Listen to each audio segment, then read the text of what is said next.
심지어 오늘 읽은 본문 마지막 절 28절에 보면 심지어 재물을 의지하는 자는 패망한다. 굉장히 강한 단어를 사용을 하고 있습니다.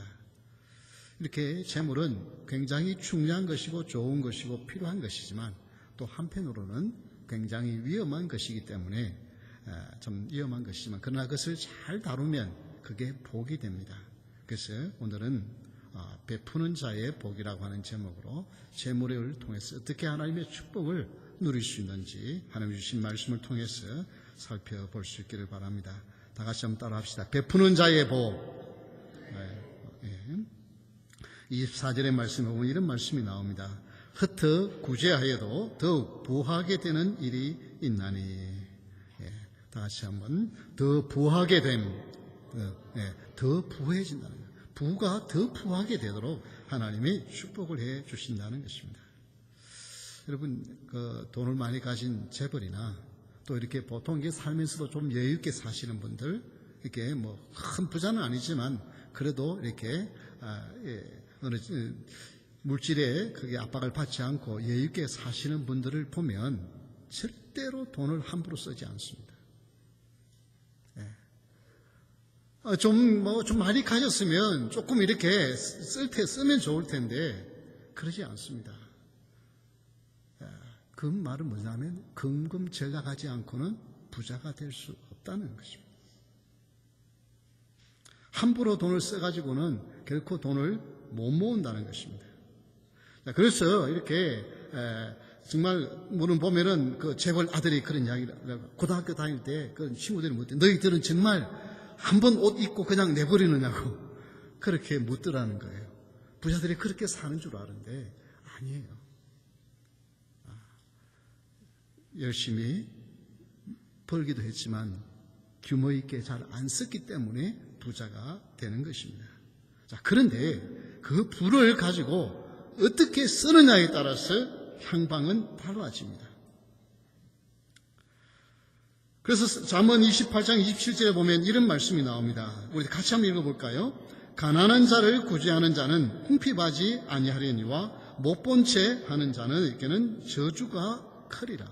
아니 지금 무엇 때문에 가난한 자를 구제하는 자는 궁핍하지 않냐고 풍부하게 한다고 하는 하나님의 말씀은 이해가 되는데 왜 가난한 자를 못 본 채 하는 자에게는 저주가 임한다. 아니 내가 그 사람에게 피해를 준 것도 아니고 내가 그 사람에게 뭘 얻은 것도 아니고 그냥 내가 열심히 살아서 내가 가진 것인데 다른 가난한 사람을 난 못 본 척하고 지나가는데 성경은 그것이 저주가 된대요. 왜 이렇게 말씀하고 있습니까? 하나님이 주신 물질에는 목적이 있고 그 목적을 이행하지 않을 때 하나님이 기뻐하지 않으신다는 것입니다. 이 물질의 관계는 그저 단순히 물질과 사람과의 관계가 아니라 물질과 하나님과의 관계. 이 물질은 내가 어떻게 쓰느냐 하는 이것은 그냥 그 사람이 좀 깍쟁이다, 그 사람은 좀 여유 있다, 그 사람은 좀 이렇게 나누기를 좋아한다, 그런 인간관계에서의 평가가 아니라 영적인 문제라는 것입니다. 그 24절을 다시 한번 보십시오. 흩어 구제하여도 더 부하게 되는 일이 있나니 과도히 아껴도 가난하게 될 뿐이라. 과도히라고 하는 이 단어를 영어에도 역시 우리 한국 성경처럼 과도히 이렇게 참 너무 그렇게 아껴도 가난하게 된다 그런 표현을 가지면 사실은 원어상에 보면은 그게 아니고 정직하게 혹은 곱게 그 말입니다. 보면 분명하게 확실하게 이게 편법을 행한 것이 아니에요. 그냥 올바르게 아꼈어요. 그런데도 왜 그것이 오히려 가난하게 된다고 말할까?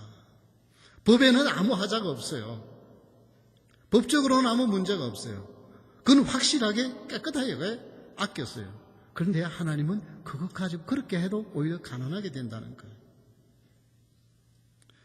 여러분, 베푸는 자의 복은 하나님께서 더해 주시길 원하시는데 아끼고 그리고 나누지 아니하서가 아니라 하나님께서 주신 것을 감사해서 베풀며 나눌 때에 더 크게 하신다는 것입니다.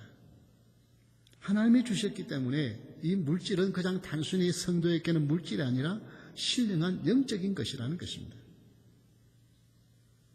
그래서 이 물질을 잘 사용하는 것이 하나님께서 더 큰 은혜와 축복을 누리게 하는 비결이 되었습니다. 많은 분들이 정말 이게 함부로 돈을 쓰는 게 아니에요. 열심히 해서 정말 먹을 것 안 먹고 입을 것 안 입고 전략하고 해서 이렇게 벌었는데 그것까지는 참 잘하는데 그것을 가지고 무엇을 하느냐에 대해서 우리는 성경적인 원리들을 많이 생각하지 아니하기 때문에 그것이 큰 하나님의 축복이 아니라 때로는 오히려 저주가 되는 것을 보게 되었습니다.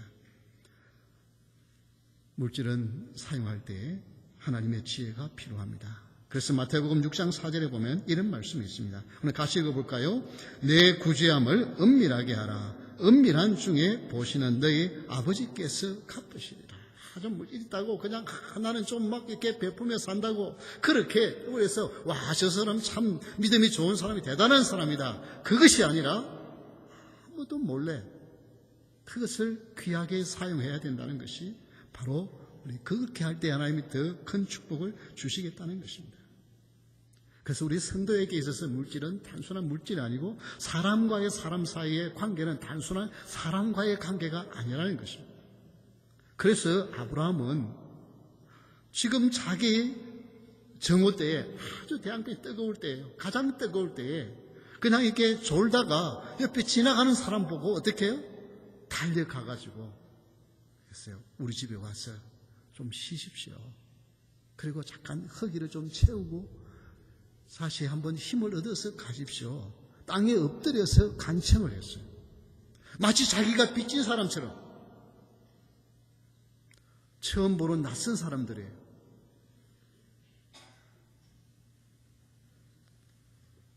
왜 그렇게 했을까요? 롯도 역시 마찬가지였고 신약의 교회의 성도들도 역시 마찬가지였습니다. 이것은 그저 단순히 인간관계의 문제가 아니라 영적인 문제라는 것입니다. 여러분, 오늘 이 말씀을 듣고 사람과의 관계나 물질의 관계는 그저 사람과 물질이 아니라 영적인 관계다. 이 단어 하나만이라도 꼭 기억하고 사시기를 바랍니다.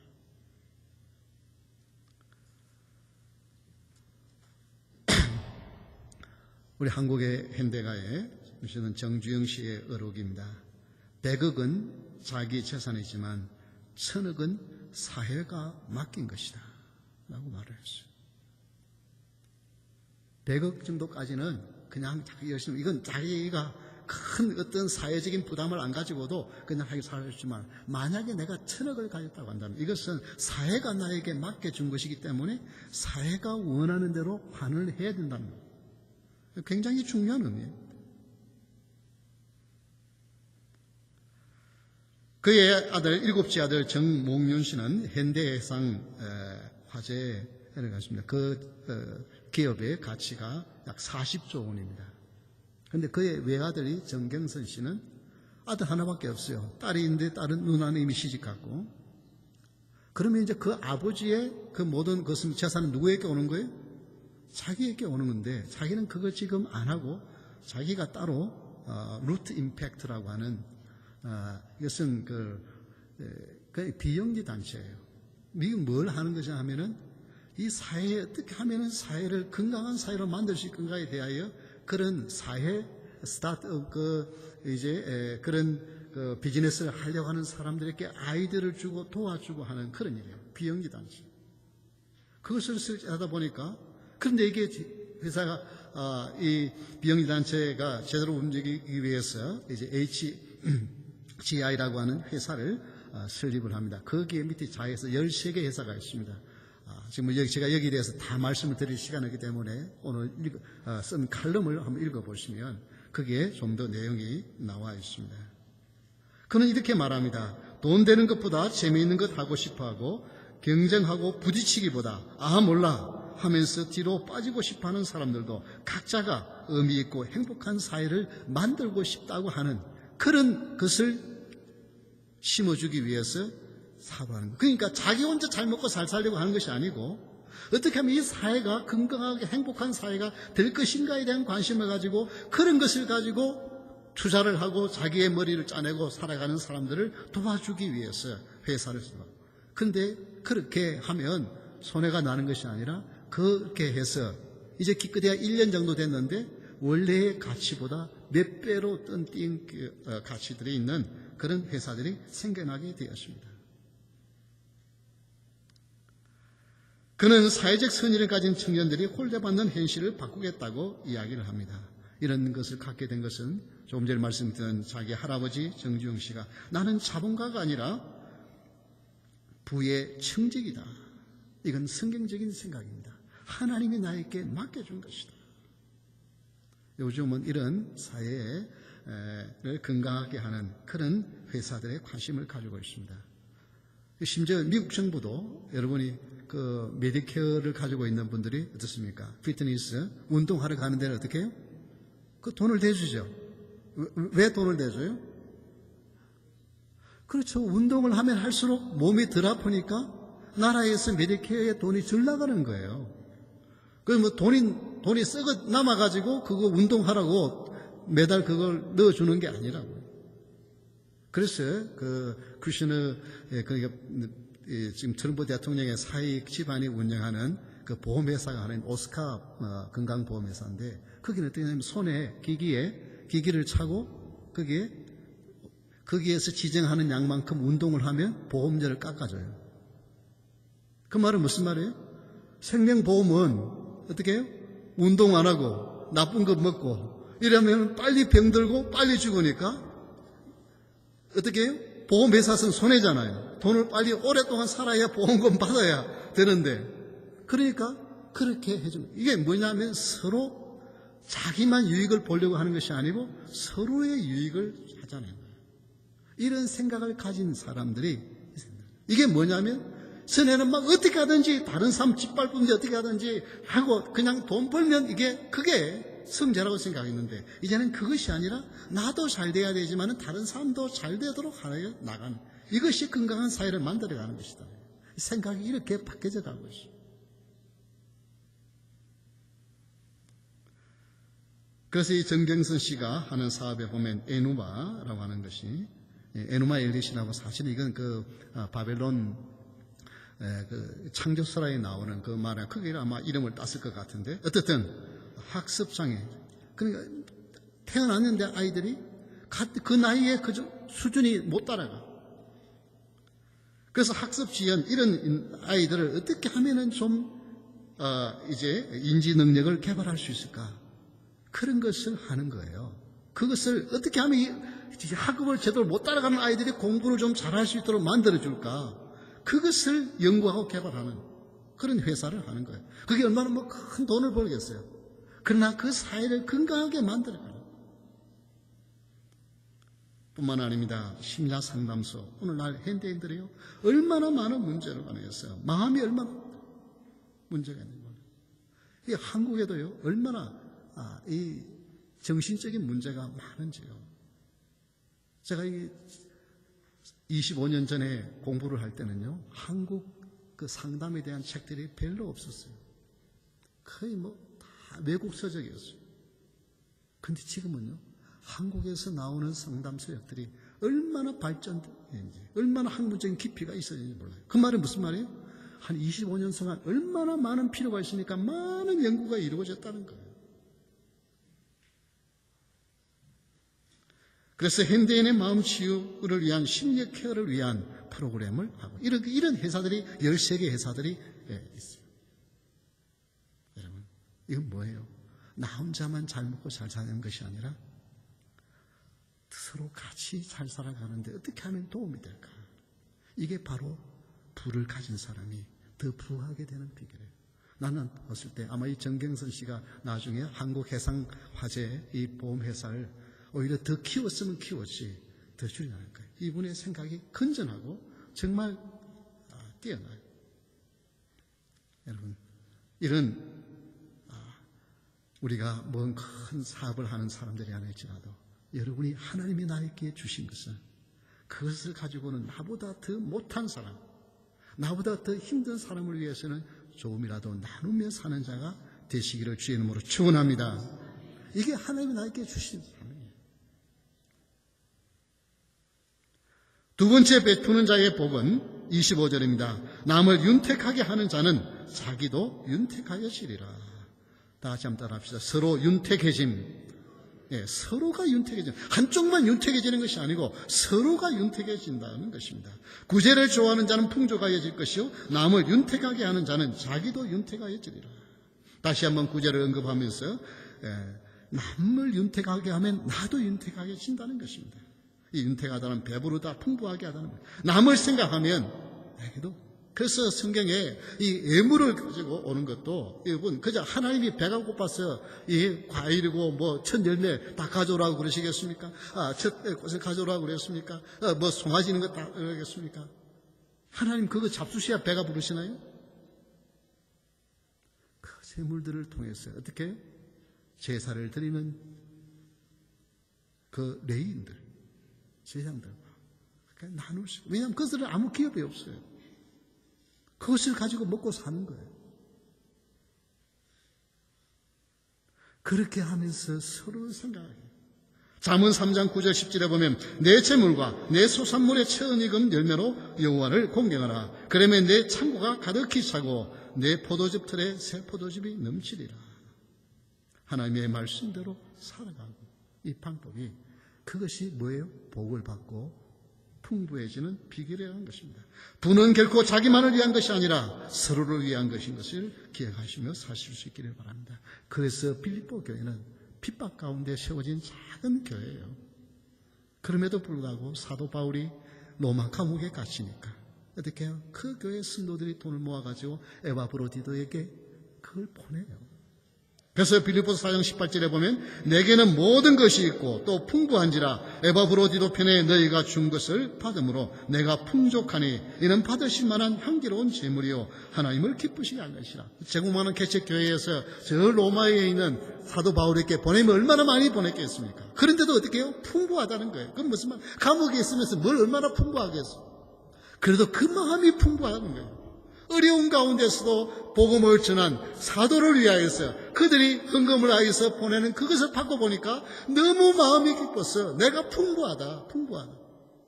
이것이 서로 풍부하게 하는 것. 어렵지만 나눌 때에 하나님은 서로 윤택하게 하시는 하나님의 은혜와 축복이 있는 줄 믿으시기 바랍니다.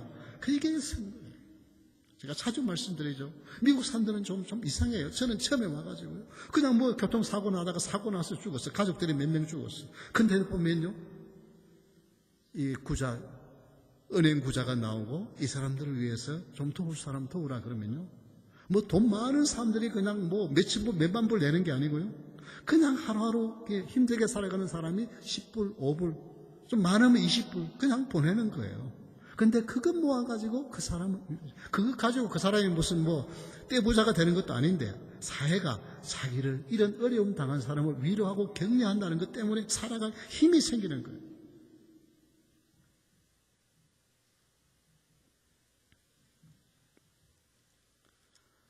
이스라엘 사람들은 곡식이나 과일, 소산의 처음 익은 열매를 하나님께 가져와서 드렸습니다. 그러면서 하나님 앞에 감사해요. 뭐 그렇게 감사합니까? 땅볕에 열심히 일해가지고 거름 주고 김 메고 그렇게 해서 얻은 소득이 열매잖아요. 그 첫 열매가 생길 때는 어떻게 해요? 가장 배고플 때입니다. 농사를 짓는 사람이에요. 그래서 옛날에는 보리고개가 있었잖아요. 그렇죠? 이제 아직 보리가 제대로 나질 않았고 이게 지금 되는데 그때가 가장 배고파요. 그 첫 열매가 얼마나 귀중한 때예요. 그런데 그걸 어떻게 해요? 먹지 말고 하나님이 와서 갖다 드리래요. 그런데 하나님이 그렇게 할 때 이게 뭐예요? 물질이 다가 아니고 하나님과 하나님의 축복에 대해 감사. 특히 콜로라도에서는요. 열심히 농사를 짓는다고 농산물을 거두는 게 아니에요. 뭐 올해는 이 날씨가 봄에 좋아가지고 뭐 배고 사가고 이런 과일들이 얼마나 많이 열렸는지 몰라요. 근데 그게 어떻게 됐어요? 우박이 맞은 데는 다 떨어져 버렸어요. 저희 집에도 올해는 배가 그냥 굉장히 많이 열려서 올해는 또 아이들이 한번 와서 따먹을 수 있지 않겠나 이런 생각했는데요. 우박이 쏟아져가지고 다 떨어졌어요. 그 달려있는 것도 겨우 어떻게 해요? 다 흠집이 나가지고 그런데 그게 그냥 별것이 아닙니다. 그래서 내가 수고했지만은 수고해서 얻은 소득이지만 그 열매는 하나님이 주신 것인 줄 믿으시기 바랍니다. 여러분이 열심히 수고해서 얻은 것이지만 그 열매는 하나님이 주신 줄 믿고 하나님께 감사할 수 있기를 바랍니다. 마치 우박을 지켜주시고 병충해를 지켜주셨어요. 그 열매가 떨어지지 않고 되도록 함께 하셨던 하나님처럼 여러분의 삶에 내가 열심히 수고하고 노력해서 얻은 것이라고 생각하지 마십시오. 하나님이 주신 것이죠. 저는 몇 주 전에 저는 특히 저희 교단에는 사람을 칭찬하는 걸 참 잘 못해요. 그러니까 수고해도 그냥 하나님께 상급이 있으라고 별로 칭찬을 안 하는데 오늘은 제가 좀 칭찬을 하는 게 되겠어요. 진화 선생 이제 대학 공부하고 이제 막 직장을 잡아가지고 지난번 왔을 때 나중에 저는 요즘은 잘 그것도 보니까 선생님 11조를 꽤 많이 했어요. 보니까 딱 보니까 첫 열매를 드렸구나. 처음 받은 걸 다 드렸구나. 2주 받은 걸 다 드렸구나. 딱 한눈에 보면 알 수 있겠더라. 그걸 보니까요, 제 가슴이 뭉클해지면서 우리 자매를 위해서 기도가 절로 나오는 거예요. 하나님, 이 자매가 이제 대학 졸업하자 첫 받은 월급을 하나님이라고 하나님께 그냥 전체를 다 드렸네요. 하나님 이 자매를 축복해 주시고 건강하게 하시고 앞으로의 하는 일에 하나님이 축복해 달라고 기도가 절로 나오는 거예요. 목사가 그러면 우리 주님은 어떻게 했어요? 여러분이 이것이 여러분 많은 것을 해서가 여러분이 다른 사람들을 서로 윤택하게 하는 것이 아니라 여러분이 힘든 가운데 어려운 가운데서도 정말 다른 사람의 필요를 민감하게 생각하고 그 사람에게 조금이라도 격려하고 위로하고 살아가는 으로 말미암아 여러분도 윤택하게 되는 축복이 있기를 주의 이름으로 축원합니다. 세 번째, 베푸는 자의 복은 파는 자는 그의 머리에 복이 임하리라. 다 같이 한번 따라합시다. 칭찬을 받음. 26절입니다. 곡식을 내놓지 아니하는 자는 백성에게 저주를 받을 것이나 파는 자는 그의 머리에 복이 임하리라. 여러분, 어떤 때에 곡식을 가진 자가 내놓지 않을까요? 어떨 때 안 내놓어요? 농사를 안 지어서 잘 모르시겠어요? 이게 소농들은요, 이게 내고 안 내고 없어요. 그거 그냥 가지고 그냥 오래 안 굶고 살면 그냥 하시면은 어떤 사람들이요, 많이 가진 사람이. 근데 그게 너무 풍년이 돼버렸어. 풍년이 되니까 그냥 온 데마다 해가지고 곡식 값이 푹 떨어졌어요. 그때 팔면 어떻게 되겠어요? 별로 못 벌죠. 그럴 때는 딱 안 팔고 나눠. 이따가 어떻게 해요? 이제 떨어져 가기 시작할 때, 그때 내놓으면 어떻게 해요? 더 많이 벌잖아요. 있는 사람, 여유 있는 사람들은 그러셨어요. 그래서 물 보면은요, 돈이 돈을 번다 그러죠. 돈 많이 있는 사람이 돈 벌어요. 이게 조그맣게 해도 이게 그때는 농사 지어가지고 빨리 그거 팔아야 먹고만 못 살고 다른 것도 생필수품이 필요하니까 그거 사야 되기 때문에 싸든 비싸든 빨리 갖다 내다 팔아야 돼요. 그런데 여유 있는 사람은 그렇지 않아요. 그런데 그렇게 하는 것을 하나님 어떻게 하신다고요? 백성에게 저주를 받는다는 거예요. 여러분, 그의 농사가 잘 돼가지고 풍성하면 그냥 정말 사 먹어야 되는 사람들은 더 싼 값에 사 먹어요. 이거 하나님이 부어주신 축복이니까 그냥 내놓으라는 거예요. 그거 다 없어질 때까지, 가격이 막 뛸 때까지 딱 붙들고 있다가 뛸 때 내놓아가지고 많은 소득 부르려고 하요. 그러면 어떻게요? 백성들의 저주를 받는다는 거예요. 이거 굉장히 중요한 원리입니다. 예수님을 안 믿는 경주의 채부자도 어떻게 해요? 그럴 때 흉년에는 땅을 안 샀대요. 왜? 흉년에는 돈 가졌으니까 없는 사람 해가지고 벌어가지고 그거 싼 값에 그냥 사드릴 수 있는데 그때는 안 샀대요. 이게 경제의 원리입니다. 성도의 원리예요. 세상에서는 그럴 때 빨리 사가지고 이익 많이 남겨가지고 그렇게 해서 나중에 또 할 때 또 되팔면 몇 배의 이익을 얻을 수 있는 것이 그것이 세상의 원리예요. 그러나 성도는 아픈 사람, 가난한 사람, 힘든 사람, 어려운 사람들을 생각하면서 사는 서로가 윤택하게 하려고 하는 것이, 그것이 기독교적인 경제관의 원리인 것입니다. 왜 우리가 이런 데에 신경을 써야만 합니까? 예수 그리스도께서는 경제적인 원리로 말하면 우리는 살아남을 수 없어요. 죄인이에요. 값어치 없는 인생들이에요. 그런데 뭐 때문에 당신이 자기를 위하여 내어놓으면서 우리를 살리십니까? 이거는 경제의 원리로는 말도 안 되는 이야기고요. 이 세상의 원리로는 있을 수 없는 일이에요. 어떻게 하나님이 자기 자식을 죽여서 죄인을 살리겠다고 자기 자식을 내어놓습니까? 이건 원리가 있을 수 없는 일입니다. 그러나 우리 주님이 우리를 살리기 위하여 희생하셨기 때문에 어떻게 해요? 그래서 우리는 찬양하는 거예요. 무엇 때문에 우리 김준호 목사님이 그렇게 어저께도 그냥 온 힘을 다하여 찬양 받으시기에 합당하신 하나님이십니다.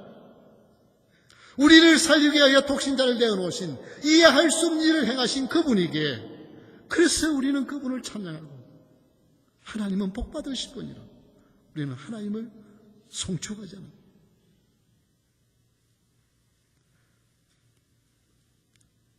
여러분, 신명기 24장 12절 13절에 보면 이런 말씀이 나옵니다. 다 같이 한번 읽어볼까요? 그가 가난한 자이면 너는 그의 전당물을 가지고 자지 말고 해질 때에 그 전당물을 반드시 그에게 돌려줄 것이라. 그리하면 그가 그 옷을 입고 자며 너를 위하여 축복하리니 그 일이 내 하나님 여호와 앞에서 내 공의로움이 되리라. 네, 이건 굉장히 중요한 원리입니다. 가난한 사람은요, 아이들 쫄망쫄망 있는데 아침에 일어나서 먹어야 일을 가고, 아이들 먹어야 뭘 할 텐데 먹을 게 없어. 그래서 자기 겉옷을 가져다가 그걸 부잣집에다 갖다 맡겨놓고, 내가 오늘 일해가지고 보다면 내가 오늘 저녁에 갚겠습니다. 그리고 빌려왔어요. 그래서 아침을 먹고 일을 나갔어요. 그런데 일을 나가는데 어떻게? 그만 가다가 헛다리를 뒤쳐가지고 다리를 부러뜨렸어요. 그러면 어떻게 해요? 그날 일을 할 수 있어요? 없어요? 일 못해. 일하기는 그냥 오히려 실업비가 들어가요. 그러니 그날 가서 일을 해야 그 겉옷을 가지고 그 곡식을 빌린 것을 갖고 겉옷을 찾아올 텐데, 일을 못했으니 겉옷을 못 찾아와. 그 겉옷을 못 찾아오면 어떻게 해요? 그날 밤에 그건 겉옷이 이제 이불이에요. 지중해성 기후는 밤에는 온도가 급격히 내려가기 때문에 추워요. 그런데 그걸 듣고 잘 이불이 없는 거예요. 그런데 어떻게 해요? 성경은 그냥 오늘 못 벌어서 못 갚았으면 그거 가지고 올 때까지 홀드하고 있지 말고 내일 아침에 가져오라고, 저녁에는 가서 듣고 내일 아침에 갖다 맡기고 가라고 그렇게 돌려주라는 거예요. 그렇게 하면 그것을 듣고 자는 사람이 어떻게 해요? 하나님, 저 사람 너무 좋은 사람이에요. 복 받을 사람이에요. 그 비는 복을 내가 기억하고 그 사람에게 복을 주겠다는 거예요. 이게 우리의 크레딧이라는 거예요. 사랑하는 성도 여러분, 내가 열심히 해서 그래서 내가 복을 받고 사는 것이 아니라 다른 사람이 나를 축복할 때에 그 축복이 더 큰 축복이 되는 줄 믿으시기 바랍니다. 다른 사람이 저주하면 저 사람은요, 너무 돈 좀 있다고 어깨가 너무 힘이 들어가고요, 목이 너무 뻣뻣해요. 하나님 좀 손 좀 봐주세요. 그러면 그게 저주가 된다는 거예요. 그런데 하나님, 저 사람이요, 너무 좋은 사람이네요. 너무 좋은 사람, 너무 마음이 곱네요. 하나님, 저 사람 복 주세요. 그거 하나님이 기뻐하시겠다는 거예요. 그래서 우리가 하나님 예수님을 찬양할 때 주님은 너무 귀하신 분이네요. 우리를 살려주시고 우리에게 은혜를 부으시니 하나님은 복을 받으실 분입니다. 그 복을 받으십니다. 여러분, 그래서 우리 성도는 로마서 14장 18절 말씀 다 같이 읽겠습니다. 이로써 그리스도를 숨기는 자는 하나님을 기쁘시게 하며 사람에게도 칭찬을 받느니라. 예, 성도는 하나님을 숨기는 자들뿐만 아니라 사람들에게도 어떻게 해요? 욕을 얻어먹는 것이 아니라 칭찬을 받는 사람. 물론 우리는 모든 사람으로부터 다 칭찬을 받을 수는 없어요. 모든 사람을 다 기쁘게 할 수는 없어요. 왜냐하면 때로는 하나님의 말씀에 원리가 있기 때문에 우리 모든 사람마다 기뻐요. 그러나 우리가 잘못한 것 때문에 세상 사람들로부터 원망을 받고 욕을 얻어먹으시는 아니되는 것입니다. 그래도 적어도 저 사람은 정말 복받을 만한 사람이라고, 칭찬하는 그 삶을 살아야 하는 것입니다. 사람은 누구나 자신의 거울을 가지고 살아갑니다. 요즘은 거울이 유리에다가 뒤에 수은을 발랐기 때문에 뭐 이렇게 상이 일그러진 것처럼, 그러나 가끔씩 이 유리면이 일정하지 않고 혹은 이 수은이 잘못 발라서 약간 이상하게 상이 보여지는 적이 있어요. 그러나 옛날에는 그런 것이 아니고 뭐였냐면 동물을 가지고 아주 이렇게 잘 부드럽게 문질러서 그래가지고 보는 거예요. 만약 그게 무게가 있어가지고 떨어뜨려서 어디에 돌에 놔두시면 어떻게 움푹 들어가겠죠. 그렇죠? 이렇게 됐을 경우에는 상을 보면 어떻게 되겠어요? 사람이 이상하게 보는 거예요. 여러분, 마치 자기 안경을 가지고 어떤 색깔을 끼얹냐에 따라서 세상이 다르게 보인다 그러듯이 자기는 거울을 가지고 살아요. 그것을 붙이고. 그런데 어렸을 때 여러 가지 상처가 있으면요, 그 상이 제대로 보이지를 않아. 저 사람은 나에게 해끼치려고 하는 마음이 전혀 없는데, 마음에 상처인 사람은 저 사람은 나를 해치려고 하는 사람이라고 생각하는 거예요. 근데 늘 그 사람을 미워하고 혹은 경계하고 이렇게 살아가는 거예요. 왜? 상이 그렇게 비치는 거예요. 그 사람이 아니고 내 마음에 상처가 있기 때문에 상이 그렇게 비춰지는 거예요.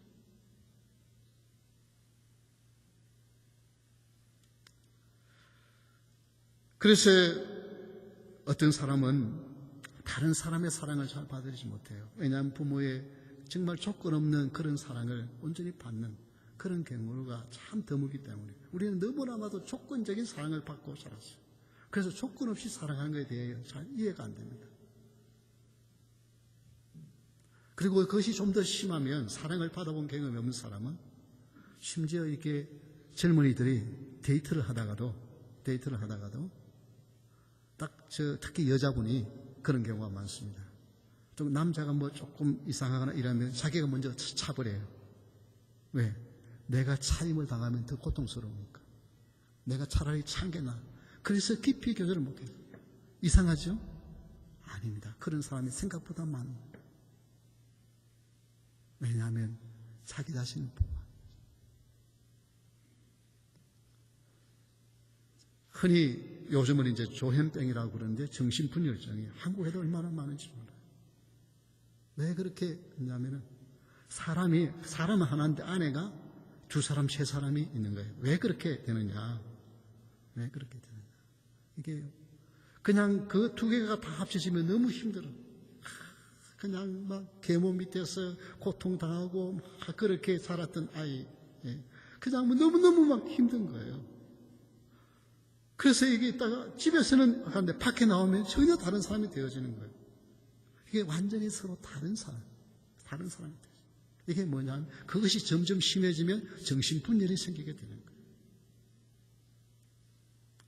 이걸 조금 더 이해하기 위해서 그냥 한 가지만 더 말씀을 드리겠습니다. 뭐 교과서 책에 나오는 이야기니까 좀 이렇게 성직자에 대한 예를 들어서 좀 죄송합니다만은, 천주교 신부님이 병원에 검사를 하는데 성병이에요. 의사가 당신이 병 고쳐야 된다고 그러니까, 무슨 소리냐고, 내가 신부인데 그게 무슨 그런 병이 들리냐고, 이게 당신 큰 소리 치면서 검사 다시 하라고. 그 의사가 하도 할 말이 없으니까 잠깐 나갔다가 이제 다시 들어오니까 또 완전히 사람이 달라져가지고, 뭐 신부도 사람인데요. 그럴 수 있지 뭐 이래요. 그러니까 이게 앞에 거하고 뒤에 거하고 어떻게 해요? 사람이 전혀 이게 두 사람이에요. 속에 두 사람이 있는 거예요. 왜냐면 이게 두 개가 같이 있으면 괴로워서 못 사는 거예요. 그 두 개를 분리해 놓고 사는 거예요.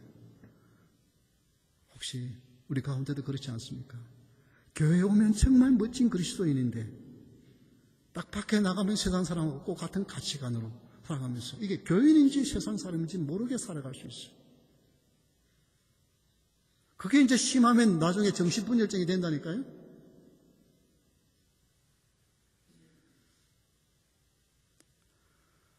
그러나 하나님은 전체적인 우리를 보시는 거예요. 하나님의 칭찬도 받아야 하고 다른 사람도 칭찬을 받아야 되는 것입니다. 우리 주님은 우리를 끝까지 사랑하시고 우리를 찾아오시고 지금도 우리를 돌보시고 계시는 그 주님의 그래서 우리는 끝까지 주님 바라보면서 다른 사람의 칭찬을 얻으면서 살아가는, 다른 사람이 나를 미워한다 할지라도 그 거울을 가지고 그냥 대부분 보면 그 사람이 나를 미워하는 것이 아니라 내 마음속에 상처가 있기 때문에 그 사람을 그렇게 보는 거예요. 그런 거울이 아니라 이제는 예수님이 은혜로 치유되고 회복되어서 올바른 거울을 가지고 사람들을 보면서 그 사람이 비록 정말 못되게 굴고 사람답지 못한 말을 하고 행동을 한다 할지라도 우리는 어떻게 해요? 주님의 사랑으로 사랑하면서 축복하면서 살아가는 자, 이 자가 우리는 칭찬을 얻는 자가 될 줄 믿으시기 바랍니다. 네. 우리는 탓하지 마십시다. 그 사람이 그러면요, 그냥 저분도 참 상처가 많아서 그런 것 같다. 그분을 위해서 우리 더 기도해주고 더 위로해주고 격려해주어서 우리 함께 나가는, 그래서 누구는 좋고 누구는 싫은 것이 아니라 모두 다 환대하는 교회가 될 수 있기를 주의 이름으로 축원합니다. 우리 다 같이